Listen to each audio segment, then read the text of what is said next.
The purpose of this video is to show how to get started using a metronome. That's why I'm off screen. I'm using a Wittner or Wittner metronome. It's just like the kind I used as a violin student growing up in a home where my folks were musicians. It's easy for me to forget that some music students do not know anything about a metronome. Just yesterday I was talking about my website metronometips.com with an adult fiddle student. She had no idea what a metronome was. She didn't recognize the word. So if it's all new to you, you are the person I'm making this video for. You already have an idea of what is the beat. What's the beat? You need that to start. Something you can tap your foot or clap your hands to. Clap your hands to a steady beat. Shady Grove, my sweet love, Shady Grove, I say, just one word, Shady Grove, I won't go away. Take my hand, Shady Grove, we could have a life. Say the word, Shady Grove, come and be my wife. It's just the most basic sense of rhythm, and that's all you need to get started using a metronome. In this example, we're going to use strong beats and weak beats. Strong beats will alternate with weak beats. The first beat is strong, and the second beat is weak. Let me show you with the metronome. Now they'll all sound the same, so our sense of the strong and weak beat depends on where we are in the song.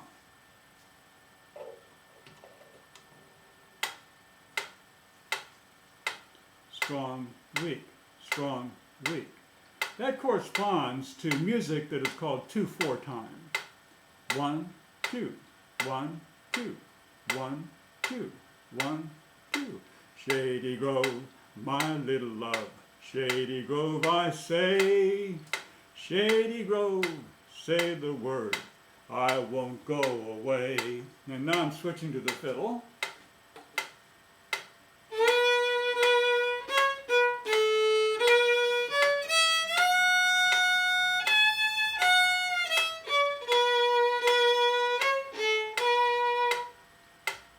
That gives you an idea of what it sounds like when you play Shady Grove to the time of the metronome, which is set right now at 80 clicks a minute. You've heard this tune with the metronome, so now you're ready to learn the 3 skills required to use a metronome. Remember, playing music is a complex skill made up of many simple skills. As you learn the simple skills, one by one, you can learn how to play music. Here are the 3 skills needed to use a metronome. 1, starting at the right time. 2, keeping synchronized with the beat. 3, changing the metronome setting and matching the new speed. By the time I bring out the metronome for my students, I've counted off a start of a tune many times. They're used to beginning after a 4 count. For example, 1, 2, 3, 4.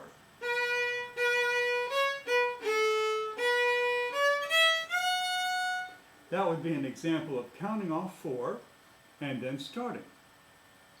For the metronome, when I introduce them to the metronome, the first thing I do is start the metronome at the desired pace. And then I'll count off. 1, 2, 3, 4. Boom, we begin playing. It's like this. 1, 2, 3, 4.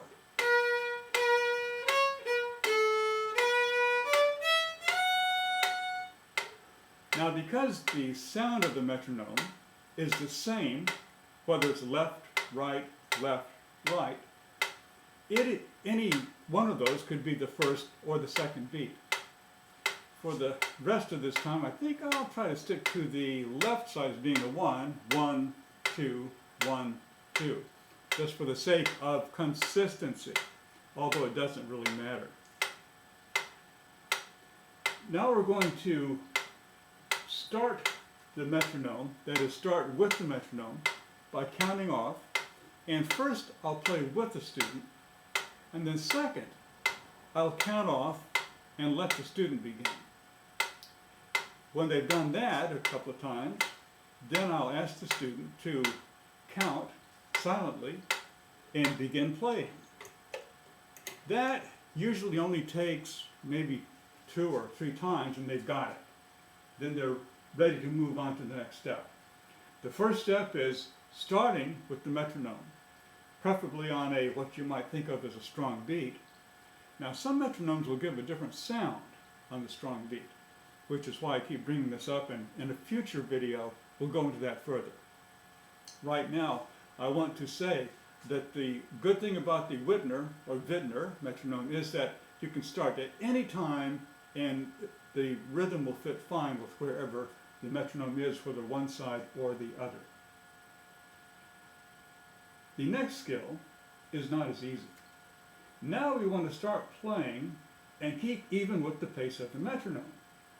For this drill I might play along for a few bars and then drop out and observe what happens. Typically the student will surge ahead or fall behind. Let me give an example of that.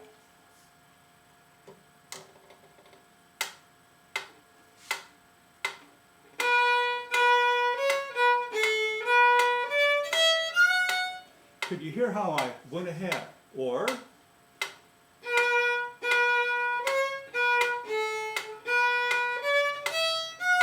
how I fell behind. This is what you might do when you first start doing this. You might surge ahead or fall behind.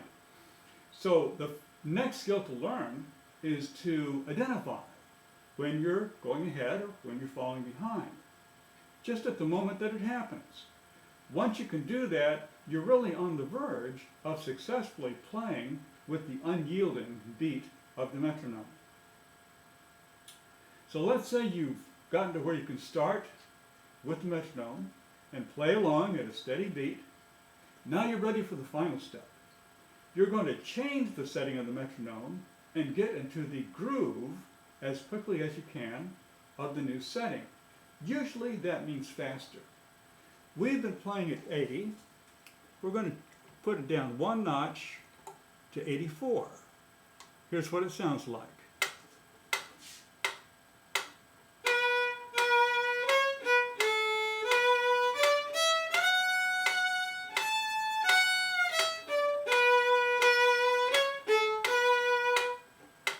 Can you hear how that's just a little bit faster? It's only a little bit faster. When I typically ask students that have just played a tune, okay, play it a little bit faster now. They'll, more often than not, just play it a lot faster.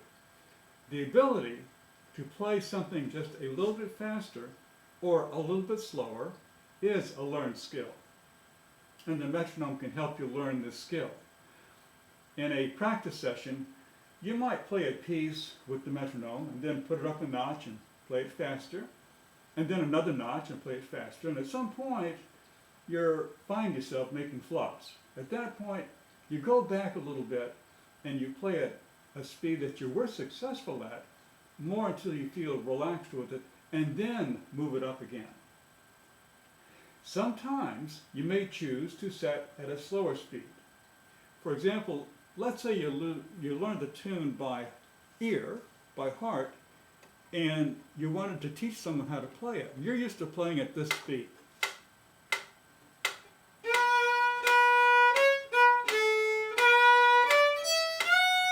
And so on like that. But for a beginner, they can't learn how to play it that fast. You need to play it much slower.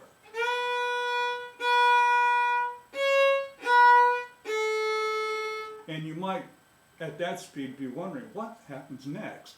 So in that case, you can take it and move it slower by moving the weight up. You can hear how that's definitely slower, but not too much.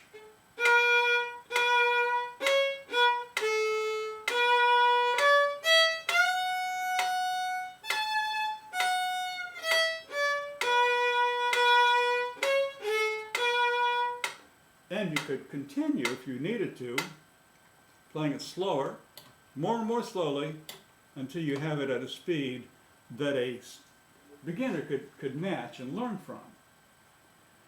Learning how to control the speed of the metronome, up and down, is the skill, the last skill that you need to master with the metronome. It's also, moving it slower can be good if you want to work out some variations of a tune you already know. Maybe up the speed, you slow it down and try some things differently, or add ornaments. So it's a good skill for working in variations or ornaments to your tunes. That's about it. Learn these skills one at a time until you are the boss of the metronome.